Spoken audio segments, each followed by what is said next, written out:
नाज़रीन अहम ख़बर शामिल क्यों सिंध के 14 ज़िलनि में थियल मकानी चूंडुनि जे हवाले सां इलेक्शन कमीशन जो इस्लामाबाद में अहम इजलास थियो आहे। Chief election commissioner Sikandar Sultan Raja की सदारत हेठि इजलास में मकानी चूंडुनि दौरान थियल पुरतशद्दुद वाक़िअनि ते ॻणतीअ जो इज़हार कयो वियो आहे। अहम ख़बर खां के आगाह कई पिया। सिंध के 14 ज़िलनि में थियल मकानी चूंडुनि के हवाले सां इलेक्शन कमीशन जो इस्लामाबाद में अहम इजलास थियो आहे। तफ़सील मालूम कंदासीं। इस्लामाबाद में आवाज़ जो ब्यूरो चीफ कुर्बान बलोच असां लाइन ते मौजूद है। कुर्बान वधीक कहिड़ा तफ़सील आहिनि इजलास के हवाले सां?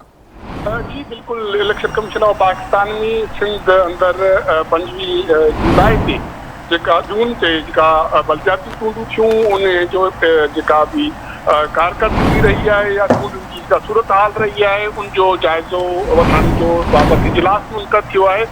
इजलास में जेके 14 ज़िलनि में मकानी चूंडूं थियूं उनमें जेका अमन अमान की सूरत हाल रही है उन बाबति सेक्रेटरी इलेक्शन कमीशन इजलास के ब्रीफ किया है ऐं ॿुधायो आहे त इन चूंडुनि दौरान मुख़्तलिफ़ वाक़िअनि में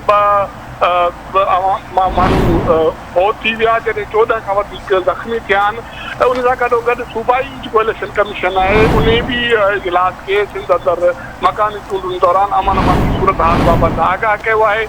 election commission of Pakistan Sindh अंदरि जेके मकानी चूंडुनि में जेके पुरतशद्दुद वाक़िआ थिया आहिनि उन्हनि ते अफ़सोस जो इज़हार किया है। ठीक है कुर्बान, बड़ी मेहरबानी अवां जी तफ़सील खां आगाह करण लाइ।